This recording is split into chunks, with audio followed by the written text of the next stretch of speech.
या पढ़ी। मंगल भवन अमंगल हारी, द्रवऊ सु दशरथ अजिर बिहारी। बंदऊ बाल रूप सोई रामू, सब सिद्धि सुलभ जपत जिसु नामू। और इसके बाद शंकर जी धन्यवाद किए। आजकल ये बड़ा कठिन व्यवहार हो गया है। कौन सा व्यवहार महाराज? धन्यवाद कहने का।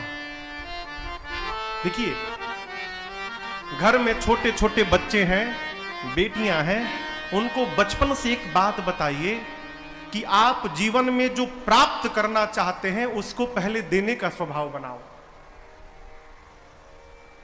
हम जो समाज को देंगे हमको वही प्राप्त होगा। हम यदि किसी को आदर देंगे तो हमको समाज में आदर मिलेगा, और हम किसी को अपमानित करेंगे तो हमको समाज में अपमान प्राप्त होगा। जो देंगे वही प्राप्त होगा। इसलिए समाज को छोड़िए, पहले घर से प्रारंभ करिए। घर में यदि कोई छोटा बच्चा भी अच्छा काम करके आए तो उसको शाबाशी देने का स्वभाव बनाइए। हमनी के तो भगवान ने मालिक बनी जा। हाँ ठीक है, चला चला, बहुत बड़का तोप मार के आई बड़ा, चला।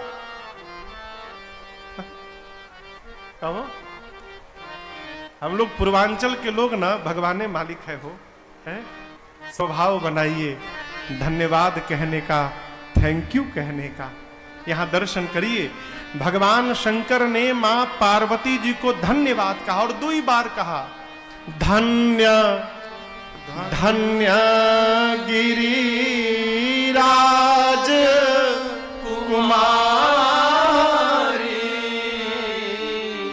यहां शंकर जी ने पार्वती जी को भवानी उमा पार्वती नहीं कहा। क्या कहा? गिरिराज कुमारी कहा। क्यों? कहना चाहते हैं देवी, जिस प्रकार आपके पिताजी धन्य हैं उसी प्रकार आप भी धन्य हैं। धन्य धन्य गिरिराज कुमार। मां ने पूछा, प्रभु ये अचानक धन्यवाद क्यों देने लगे? तो शंकर जी कहते हैं, भवानी आज शंकर के ऊपर जैसा उपकार आपने किया है ना, तीनों लोक में ऐसा उपकार आज तक किसी ने नहीं किया था। मां ने कहा, प्रभु मैंने कौन सा उपकार कर दिया? शंकर जी कहते, आपने पूछे हो रघुपति कथा प्रसंगा, सकल लोक जग पावनी गंगा, सकल लोक जग पावनी गंगा। भगवान शंकर कहते हैं, देवी आपने मुझसे रघुनाथ जी की कथा के प्रसंगों को पूछा है। देवी एक गंगा तो भगीरथ जी निकलवाए थे मेरी जटा से, लेकिन आपसे कहूं जटा से जो गंगा निकली वो केवल गोमुख से गंगा सागर तक गई। लेकिन आज मेरी जिह्वा से जो आप गंगा निकालने जा रही हैं देवी, ये गंगा गोमुख से गंगा सागर तक नहीं जाएगी। ये गंगा तीनों लोक 14 भवन को पवित्र करेगी। ऐसी गंगा का प्रवाह होने वाला है। सकल लोक जग पावनी गंगा। आप दर्शन करिए, चुपचुपुआ के ग्राम में यदि गंगा जी को ढूंढा जाए तो गंगा जी मिलेंगी का? हाँ मिलेंगी नहीं। लेकिन चुपचुपुआ के इस धरती पर ये राम कथा रूपी गंगा मिल रही है। यही इस गंगा की प्रामाणिकता है और इनका विस्तार है। मेरी आप लोगों से प्रार्थना, जब आप हरिद्वार किसी प्रयाग में अथवा ऋषिकेश में जब जाएं स्नान करने, तो घाट पर आपको दुकान में सफेद सफेद डिब्बा मिलता है ना? काहे खातिर? गंगाजल लाओ खातिर। कहाँ लाओ खातिर? घर ले आओ खातिर मिलता है ना? लोग खरीदते भी 1 लीटर 2 लीटर 5 लीटर।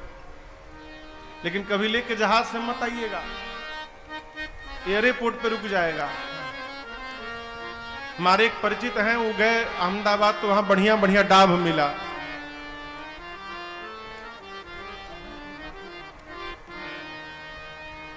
गए अहमदाबाद तो बढ़िया बढ़िया डाब मिला, एक डाब में 1-1 लीटर पानी। तो बोली ऐसा डाब तो हमारा यहाँ नहीं मिलत। तो कहा किए कि 15-20 डाब खरीद लिए। और जब एयरपोर्ट पर लेकर आए तो बोली कि डबवा ऊपर जाई तो भड़क जाई, जहाज में अलाउ नहीं कि अब करे तो करे का। तो वहीं चाकू मांग के काट काट के पिलाना शुरू किए। किसको? पैसेंजरों को। और एक मैं अपनी घटना बताऊं। एक बार हम लोग जलंधर से चले, हमारे एक भैया हैं राकेश कोचर जी, तो विनय और हम गए थे। तो बहू रानी देसी गाय का घी निकाली थी 2 किलो स्टील के डब्बा में। तो हम चले तो बोली महाराज जी इसको कलकत्ता लेके चले जाइए। तो जलंधर से दिल्ली एयरपोर्ट आए तो विनय को कलकत्ता आना था, हमको भाई जी को बंबई जाना था। एक ही समय में दोनों जहाजें थी।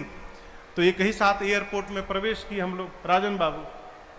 अब वो सिक्योरिटी चेक में गए, मशीन में गया तो बोला ये का लेके घूम रहे महाराज? तो देसी घी है। बोला घी नहीं जाएगा। क्या बोले? घी को डालिए डस्टबिन में।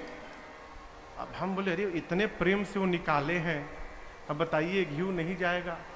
तो हम बोले कि काम करिए भैया, डस्टबिन में क्यों बर्बाद करेंगे, आप ही ले जाए। मैंने हम नहीं ले जाएंगे, हम लोग अलाउ नहीं है, हम आप इसको डस्टबिन में डालिए और स्टील का डब्बा ले जाइए। तो हम बोले चलो कम से कम डिबुए ले चले, निशानी तो रही। तो बोले वहां डस्टबिन है उसमें गिरा दीजिए। अब वो घी जमा हुआ था, अभी बाबू ले जाके उझील रहे तो गिर ही नहीं रहा है, ठोक रहे हैं। तो कहते हैं भैया ये तो गिरते नहीं खे। चुप चुप चुप, वही उलटले रहा ओके। अब ये ऐसे उलाट के खड़े थे। हम उनसे बोले भैया देखिए पूरा उलाट दिए, घी सारा गिर गया। बोले हाँ लीजिए ढक्कन लेके जाइए। वो घी पहुंच गया कलकत्ता।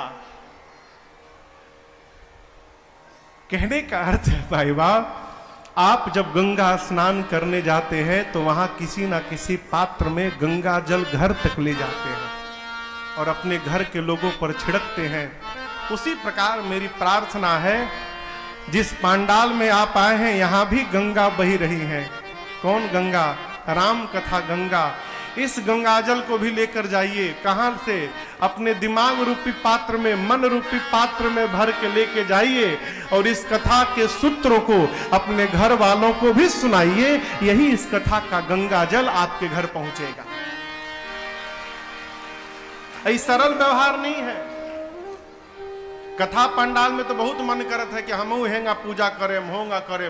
अब पंडाल से बाहर निकलने के बाद भगवान मालिक, वो जो माया है ना, वो बहरवे जहां चप्पल उतारा जाता है वहीं बैठी रहती है। पंडाल में आते माया नहीं घिरती, वो बाहर बैठी है। यहां आते तो जो आनंद, ऐसे पूजा करेंगे, ऐसे जप करेंगे सरकार। और जहां बाहर पहुंचनी बहुत लेट हो गई, लो बताओ फलाना आयल हो, माया चढ़ गई। राम कथा गंगा सुगम बही जाए, परंतु ये माँ को नहा सब नहीं नहा सकते। पूज्यपाद गोस्वामी तुलसीदास जी कहते हैं, आवत एही सर अति कठिना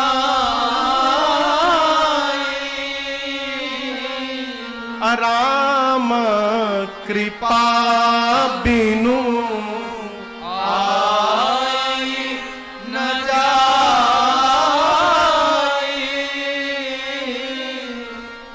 कथा पंडाल में आकर बैठना ये सरल व्यवहार नहीं है। हेतना गर्मी में हेतना लोग आकर बैठल बागी, सरल बात बका। अब कितना उमस बा, कितना गर्मी है, तो जे बैठल बा उहे बुझत होई। लेकिन उसके बाद भी आकर आप बैठे हैं, यही आप लोगों पर मेरे रघुनाथ जी की करुणा और कृपा का प्रमाण है। बिना भगवान की कृपा के हो भगवान की कथा कानों में जाने वाली नहीं है, असंभव। शंकर जी ने मां भवानी से कहा, देवी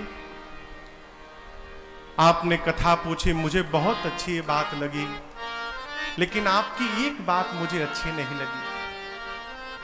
मैं जानता हूं कि यद्यपि आपने मोह के कारण उस बात को कही है, देवी आपने कहा कि राम जी कोई और है। देखिए, जीवन में कुछ ऐसे लोग हैं जिनके द्वारा कही हुई बात पर बुद्धिमान व्यक्ति को ध्यान नहीं देना चाहिए। एक वो व्यक्ति है जिसका नाम है बातुल। बातुल बुझाता ना, हर विषय में पीएचडी जे कैले बा, हर विषय में। अरे वह कोनो शब्द बोली वही पर 2 घंटा बोले के बाव का झूठ है। ऐसे जो आदमी केवल बड़बड़ करते हैं, उस व्यक्ति के कही हुई बात पर ध्यान नहीं देना चाहिए। बातुल। दूसरा, भूत विवश, जिसको भूत ने पकड़ा है, उसके द्वारा कही हुई बात पर ध्यान नहीं देना चाहिए। तीसरा, मतवारे, जो लेके टुन्न हो गए हैं, उस व्यक्ति, उस समय तो वो पीएम है, वो ले लेला के बाद आदमी तो बादशाह।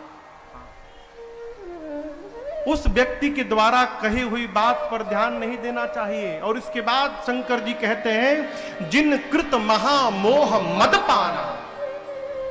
देखिए, मदिरा पीने के बाद उसका नशा उतर सकता है, लेकिन जिसने अपने जीवन में महामोह रूपी मदिरा का पान कर लिया है, इस महामोह रूपी मदिरा का नशा उतरने वाला नहीं है। महामोह, जिन कृत महामोह मदपाना, शंकर जी कहते हैं, तिनकर कहा करिय नहीं काना।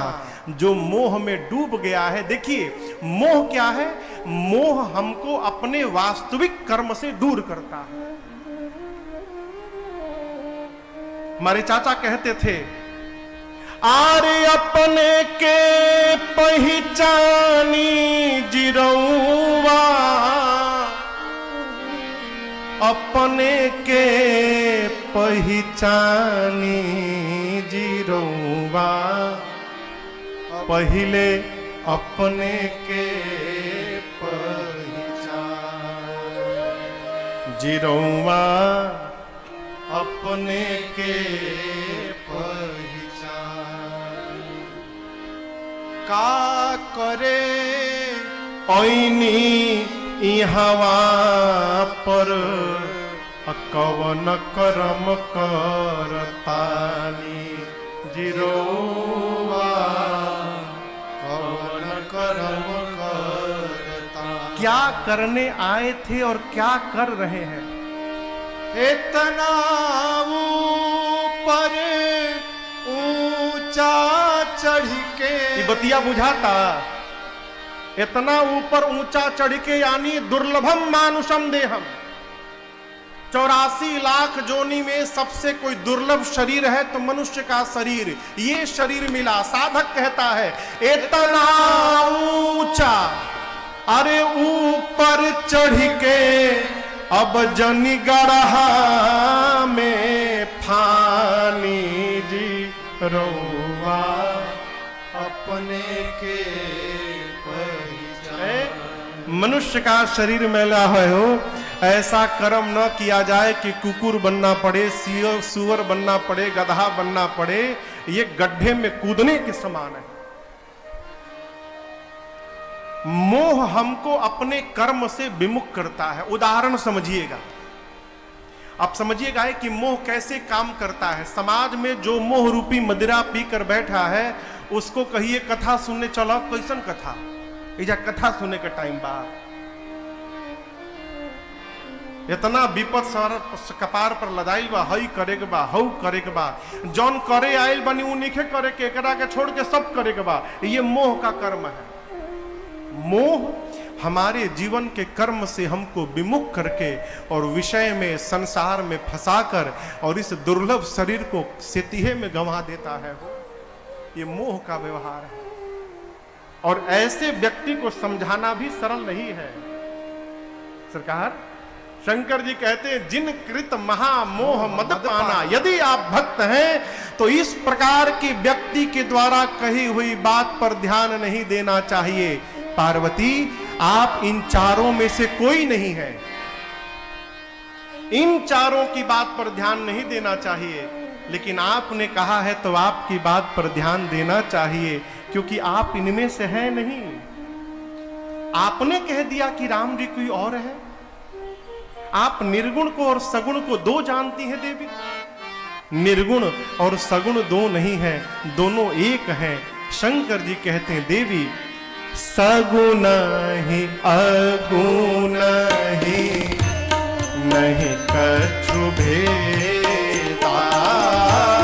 सगुण ही अगुण ही नहीं कछु भेदा।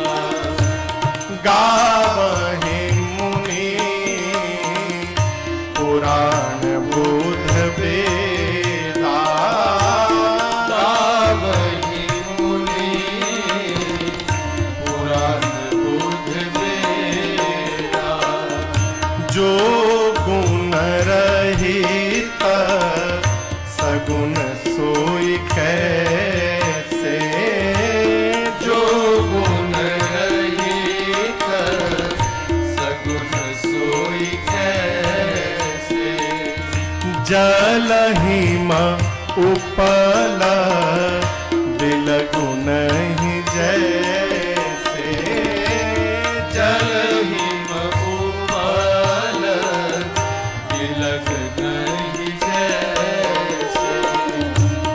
अगुण अरूप अलख अज जोई।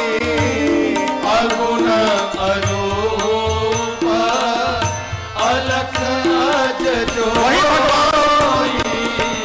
भगत प्रेम बस सगुण सोई। भगत प्रेम बस सगुण सोई। भगत प्रेम बस सगुण सोई। भगवान शंकर कहते हैं देवी मैं नहीं कह रहा हूं, मुनि लोग कहते हैं, बुद्धिजीवी कहते हैं, वेद भगवान कहते हैं, पुराण कहते हैं। क्या सगुण और निर्गुण दो नहीं है, दोनों एक है। अब एक कैसे है महाराज? तो यहां गोस्वामी जी ने उदाहरण बड़ा अद्भुत रखा। बाबा कहते देखो जल, अब आपसे यदि पूछा जाए कि भैया जल का क्या आकार है, आप क्या बताएंगे? जल का कोई आकार है? कटोरी में रखिए तो कटोरी का आकार, कटोरी का पानी यदि गिलास में डालिए तो गिलास का आकार। यानी जल का अपना कोई आकार नहीं है, पात्र का जैसा आकार होता है जल वो आकार धारण कर लेता है, अपना कोई आकार नहीं। वही जल जब बर्फ का टुकड़ा बनता है तो उसको आकार मिल जाता है पानी ही, तत्व नहीं बदला उसका। लेकिन जल है तो निराकार है, बर्फ बन गया तो साकार हो गया। उसी प्रकार पार्वती भगवान का अपना कोई आकार नहीं है, भगवान तो निराकार है। परंतु जब जब उस निराकार भगवान को देखने की कल्पना उनका भक्त करता है और वो जैसी कल्पना करता है वही निराकार भगवान अपने भक्त के कल्पना के अनुसार शरीर धारण करके प्रकट हो जाते हैं। यही निराकार का साकार होना है। देखिए भगवान और जीव में अंतर समझिएगा।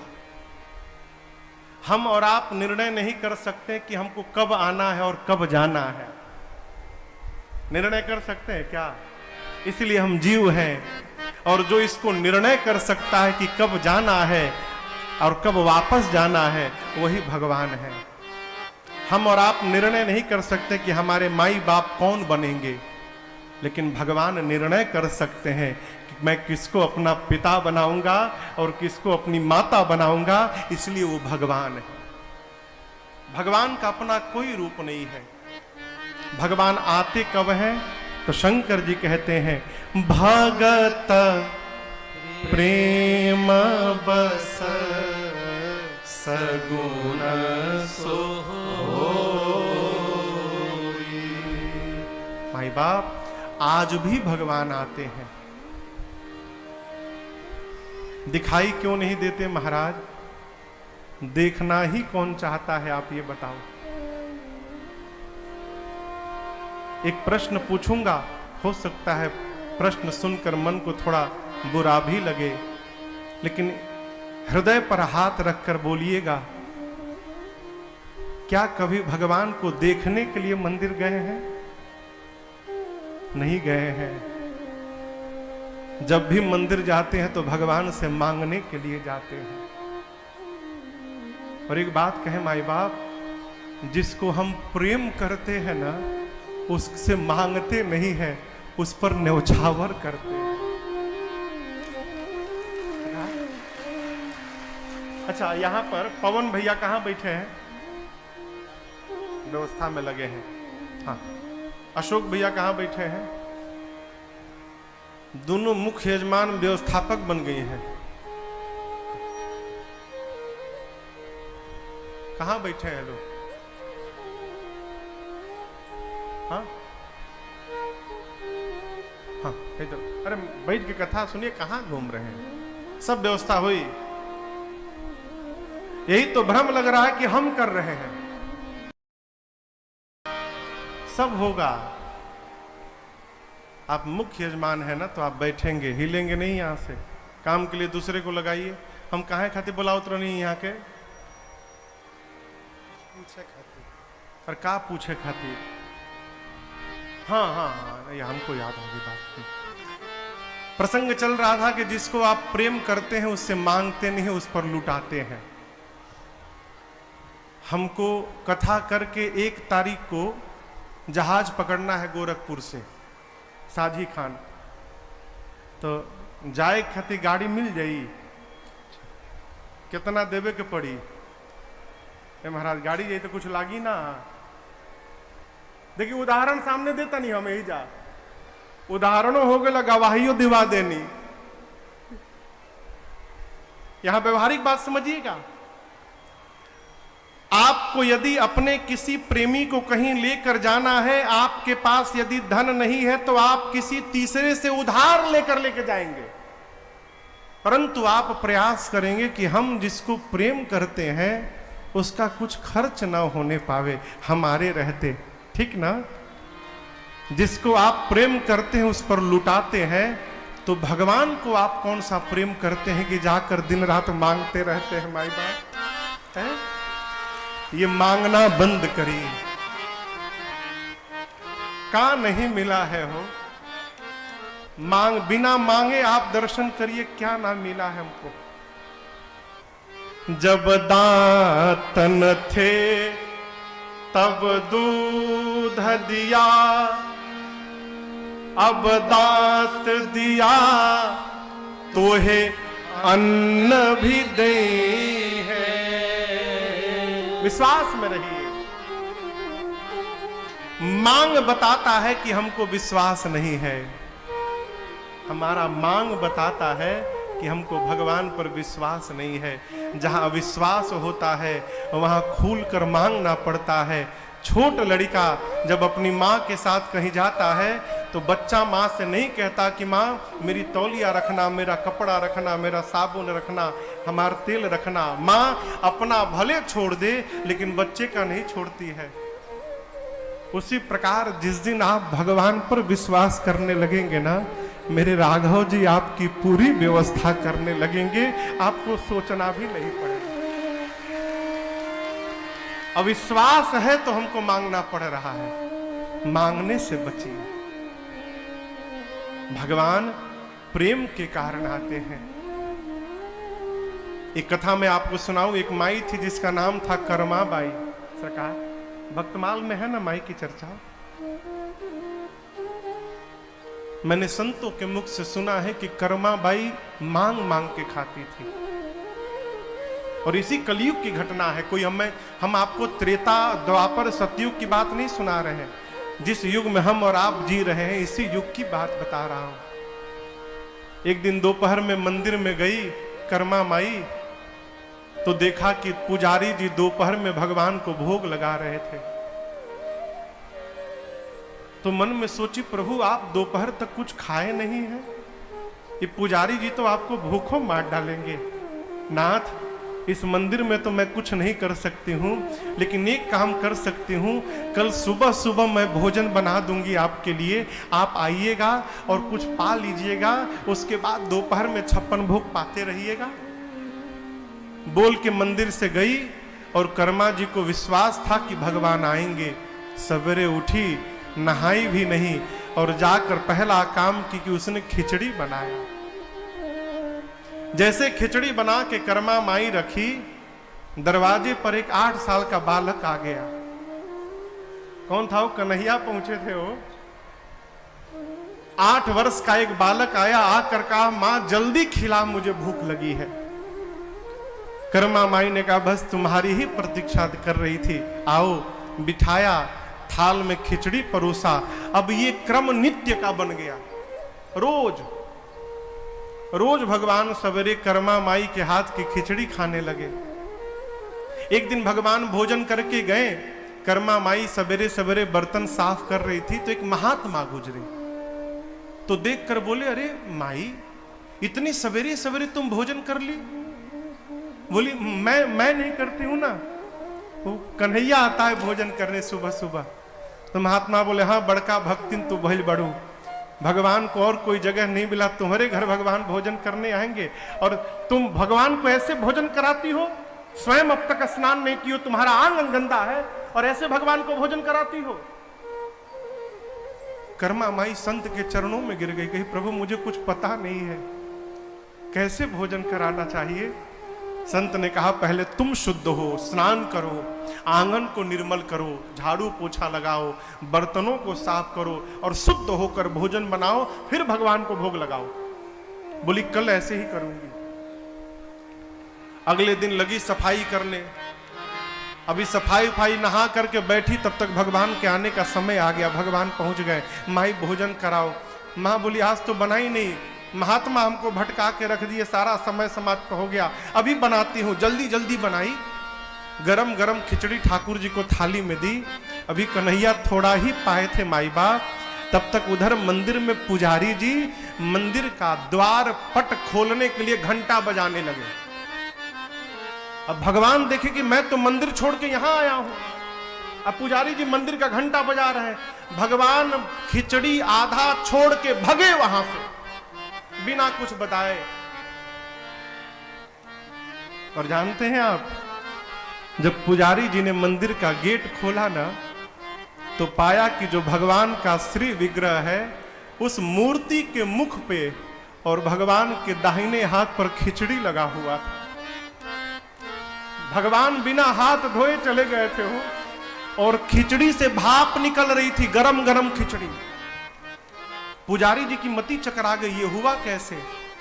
रात्रि में भगवान ने पुजारी जी को स्वप्न दिया, आप किसी से कहिएगा मत, मैं नित्य कर्मा माई के पास खिचड़ी खाने जाता हूं। मैंने सुना है कि कर्मा माई जब संसार में नहीं रही, तो उसके बाद भी कई दिनों तक अगल बगल के लोगों को सवेरे सवेरे कर्मा माई के घर से एक बच्चे की रोने की आवाज आती थी। कई दिनों तक माई बाप। क्यों? भगवान खिचड़ी खाने जाते थे, कर्मा माई नहीं मिलती थी तो भगवान रोने लगते थे।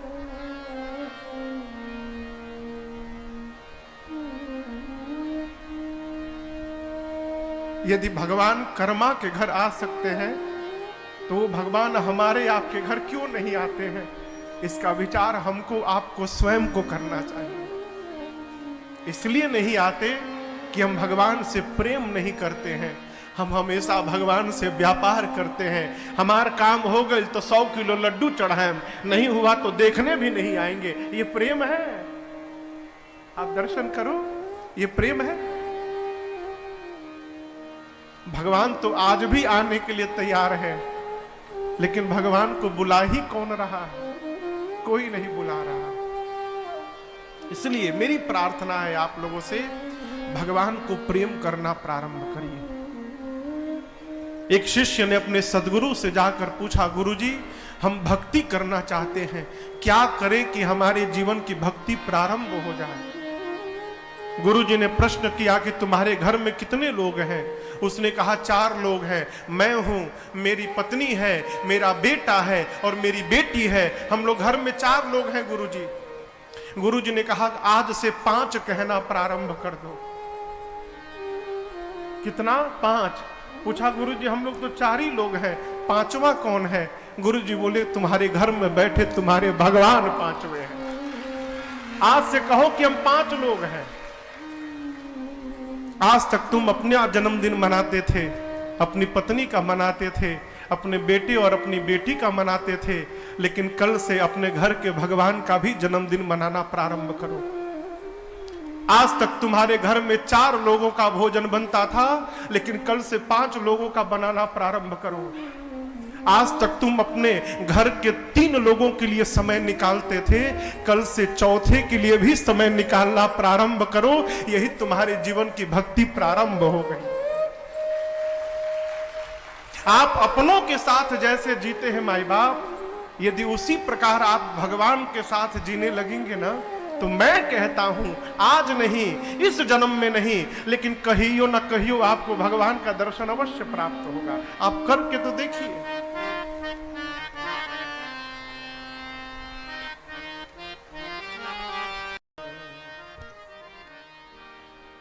अरे एक दिन आई है राजन, आजू चाहे जहिया, एही से रहिया के हम अरे बहार करीला, प्रभु जी के रहिया रोज निहार करीला, निहार करी। प्रेम करिए, भगवान को केवल प्रेम प्रिय है। सोहन राम प्रेम बिनु ज्ञान है, करण धार बिनु जिमी जल जानू। भगवान राम को यदि प्रेम नहीं है तो ज्ञान भी बर्दाश्त नहीं होता। ये मानस का सूत्र कहता है, सोहन राम प्रेम बिनु ज्ञानू। इसलिए ज्ञान है बहुत अच्छी बात है, लेकिन प्रेम करना प्रारंभ करिए। क्यों? भगवान प्रेम से ही मिल जाते हैं। और आपसे निवेदन करूं, आप इस भ्रम में मत रहिएगा कि भगवान मुकुट लगा के मिलेंगे। सोना का मुकुट लगाए, हीरा मोती जवाहरात पहने, पीतांबर पहने, सिंहासन पर भगवान बैठ के मिलेंगे। भगवान किसी रूप में मिल सकते हैं, किसी रूप में, किसी वेश में मिल सकते हैं। हमारे महात्मा लोग कहते हैं, श्रीधाम वृंदावन में एक जज साहब थे, उनको भगवान गवाह बनकर मिल गए। गवाह बन के हो, एक केवट की गवाही देने के लिए भगवान गवाह बन के चले गए। इसलिए प्रेम करिए। भगवान हमारे आस पास ही हैं, लेकिन प्रेम नहीं है, इसलिए दिखाई नहीं पड़ता। नहीं भीतर है, नहीं बाहर है, न विरक्ति में है,